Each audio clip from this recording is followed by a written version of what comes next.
अस्सलाम वालेकुम dear students and dear viewers, अस्सलाम वालेकुम वरहमतुल्लाहि वबरकातुहू। सो डियर स्टूडेंट्स, आज हम पांचवा लेक्चर कर रहे हैं क्लास 10th का केमिस्ट्री का। पिछले लेक्चर में हमने लॉ ऑफ मास सेक्शन किया हुआ था और यहाँ तक हम ये इक्वेशन लाए थे। अभी इससे आगे हम ये इक्वेशन कर रहे हैं, यानी अगर आप लोग देखें ये इक्वेशन के एफ इज इक्वल टू के आर आया था। ये रिएक्शन और ये रिएक्शन ये दोनों एक दूसरे के बराबर आए थे। सो इससे आगे हम इसको लेते हैं। यहाँ पर के एफ के आर, ये के आर को हम ये इस साइड पे ले आए हैं और ए और कंसंट्रेशन बी को हम उस साइड पे ले आए हैं। यानी दोनों साइड पे के आर और कंसंट्रेशन ए और बी को हमने डिवाइड कर दिया है। तो यहाँ पर ए और बी कट गए हैं और यहाँ पर के आर कट गया है। यहाँ पर नीचे हमने किया हुआ, यानी अगर आप लोग यहाँ पर के आर लगाए तो ये इससे ख़त्म हो जाएगा और ये इधर आ जाएगा। तो इस तरह से ये रिएक्शन हुआ है। अब ये के एफ डिवाइड बाई के आर जो है ये हमारे पास बराबर होता है के सी के। अब के सी में जो सी है ये मोलर कंसंट्रेशन शो कर रहा है और के हमारे पास जनरल कांस्टेंट है।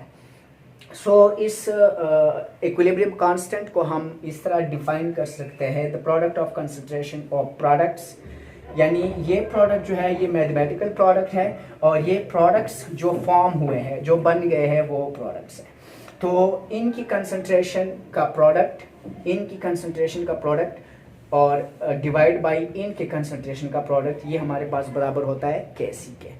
अब हम एक जनरल रिएक्शन करते हैं कि जनरल रिएक्शन लिखते हैं हम इसका। तो आप लोगों को ये कोएफिशिएंट पावर का भी समझ में आ जाएगा यहाँ पर। सो हम एक जनरल रिएक्शन लेते हैं। ए मैं बताता हूँ, ए मैं क्यू लिखता हूँ इस तरह और बी इस तरह। ये एक रिएक्शन है, जनरल इक्विलिब्रियम रिएक्शन है। और यहाँ पर सी बड़ा सी प्लस डी और बड़ा डी।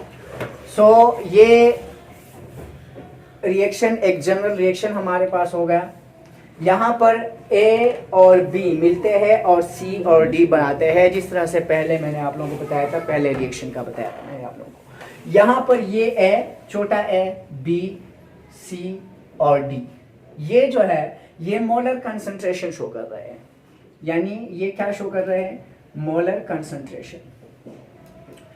जो भी सब्सटेंसेस मिलती है या फॉर्म होती है, बनती है, उनके जो नंबर ऑफ मोल्स होते हैं वो हम इस छोटे ए, बी, सी और डी से जाहिर करते हैं। अगर हम ये रिएक्शन लिखेंगे, यानी जनरल फॉर्म इसका हम अगर इक्विलिब्रियम कांस्टेंट लिखेंगे तो हम इस तरह से लिखेंगे के सी इसका। हम लिखेंगे सबसे पहले हमारे पास प्रोडक्ट्स होते हैं, तो प्रोडक्ट्स मैंने लिख लिया सी। अब जो मोलर कंसंट्रेशन का छोटा सी है ये मैं ऊपर लिखता हूँ इस पे। इसी तरह से यहाँ पर डी और छोटा जो मेरे पास यहाँ पर मोलर कंसंट्रेशन का डी है ये मैं ऊपर इसके लिखता हूँ। इसी तरीके से यहाँ पर ए, तो मैंने ए छोटा ऊपर लिख लिया और इसी तरह से यहाँ पर बी, तो मैंने बी ऊपर लिख लिया। यानी ये छोटे जो ए, बी, सी, डी है ये मोलर कंसंट्रेशन शो कर रहे हैं।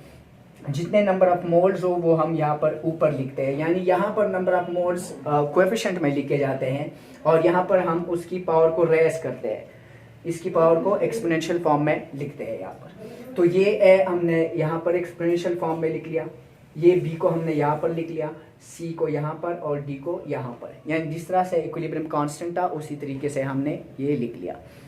अच्छा, एक और बात आप लोग समझे कि ये कैसी जो होता है ये इंडिपेंडेंट होता है इनिशियल कंसंट्रेशन पे और ये डिपेंड करता है इक्विलिब्रियम का, ये डिपेंड करता है टेम्परेचर पे। यानी टेम्परेचर अगर किसी सिस्टम का कम होता है या ज़्यादा हो जाता है तो ये कैसी वैल्यूज़ पर डिपेंड करता है, यानी उस पर असरअंदाज हो सकता है। अब हम एक जनरल रिएक्शन लेते हैं।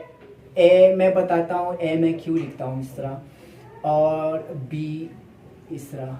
ये एक रिएक्शन है, जनरल इक्विलिब्रियम रिएक्शन है। और यहाँ पर सी बड़ा सी प्लस डी और बड़ा डी। सो ये रिएक्शन एक जनरल रिएक्शन हमारे पास हो गया। यहाँ पर ए और बी मिलते हैं और सी और डी बनाते हैं, जिस तरह से पहले मैंने आप लोगों को बताया था, पहले रिएक्शन का बताया था मैंने आप लोगों को। यहाँ पर ये ए, छोटा ए, बी, सी और डी, ये जो है ये मोलर कंसंट्रेशन शो कर रहे हैं। यानी ये क्या शो कर रहे हैं? Molar concentration. जो भी सब्सटेंसेस मिलती है या फॉर्म होती है, बनती है, उनके जो नंबर ऑफ मोल्स होते हैं वो हम इस छोटे ए, बी, सी और डी से जाहिर करते हैं। अगर हम ये रिएक्शन लिखेंगे, यानी जनरल फॉर्म इसका हम अगर इक्विलिब्रियम कांस्टेंट लिखेंगे तो हम इस तरह से लिखेंगे कैसी इसका हम लिखेंगे। सबसे पहले हमारे पास प्रोडक्ट्स होते हैं, तो प्रोडक्ट्स मैंने लिख लिया सी। अब जो मोलर कंसंट्रेशन का छोटा सी है ये मैं ऊपर लिखता हूँ इस पे। इसी तरह से यहाँ पर डी और छोटा जो मेरे पास यहाँ पर मोलर कंसंट्रेशन का डी है ये मैं ऊपर इसके लिखता हूँ। इसी तरीके से यहाँ पर ए, तो मैंने ए छोटा ऊपर लिख लिया, और इसी तरह से यहाँ पर बी, तो मैंने बी ऊपर लिख लिया। यानी ये छोटे जो ए, बी, सी, डी है ये मोलर कंसंट्रेशन शो कर रहे हैं। जितने नंबर ऑफ मोल्स हो वो हम यहाँ पर ऊपर लिखते हैं। यानी यहाँ पर नंबर ऑफ मोल्स कोएफिशिएंट में लिखे जाते हैं और यहाँ पर हम उसकी पावर को रेस करते हैं, इसकी पावर को एक्सपोनेंशियल फॉर्म में लिखते हैं यहाँ पर। तो ये ए हमने यहाँ पर एक्सपोनेंशियल फॉर्म में लिख लिया, ये बी को हमने यहाँ पर लिख लिया, सी को यहाँ पर और डी को यहाँ पर। यानी जिस तरह से इक्विलिब्रियम कांस्टेंट था उसी तरीके से हमने ये लिख लिया। अच्छा, एक और बात आप लोग समझे कि ये कैसी जो होता है ये इंडिपेंडेंट होता है इनिशियल कंसंट्रेशन पे, और ये डिपेंड करता है इक्विलिब्रियम का, ये डिपेंड करता है टेम्परेचर पे। यानी टेम्परेचर अगर किसी सिस्टम का कम होता है या ज़्यादा हो जाता है तो ये कैसी वैल्यूज़ पर डिपेंड करता है, यानी उस पर असरअंदाज हो सकता है। अच्छा डियर स्टूडेंट्स, ये उम्मीद करता हूँ ये चीज़ें आप लोगों को समझ में आ गई होंगी। ये हमने एक्सप्रेशन जो है वो डिराइव किया। स्टूडेंट्स, अगर कैसी की वैल्यू लार्ज हो तो इसका मतलब ये है कि प्रोडक्ट्स ज़्यादा बन रहे हैं, और अगर कैसी की वैल्यू कम हो तो इसका मतलब ये है कि रिएक्शन ज़्यादा हो रहे हैं, रिएक्टेंट्स ज़्यादा मिल रहे हैं और प्रोडक्ट्स अभी कम बन रहे हैं। सो ये बात आप लोग जहन में याद रखें, कैसी वैल्यू स्मॉल और लार्ज, इस पे आप लोग समझे कि जब कैसी वैल्यू ज़्यादा होंगी तो इसका मतलब ये है कि प्रोडक्ट्स ज़्यादा होंगी, तो प्रोडक्ट्स ज़्यादा बने होंगे इसलिए ये ज़्यादा होंगे। और अगर कैसी वैल्यू कम होगी तो इसका मतलब ये है कि कैसी यानी रिएक्टेंट्स अभी ज़्यादा है, प्रोडक्ट्स कम बने हैं, तो इस वजह से रिएक्शन ज़्यादा हो रहा है, यानी रिएक्टिंग सब्सटेंसेस जो है वो रिएक्शन उनमें ज़्यादा हो रहा है और प्रोडक्ट्स कम बन रहे हैं। सो डियर स्टूडेंट्स, यही तक हमारी वीडियो थी। अस्सलाम वालेकुम व रहमतुल्लाहि व बरकातहू।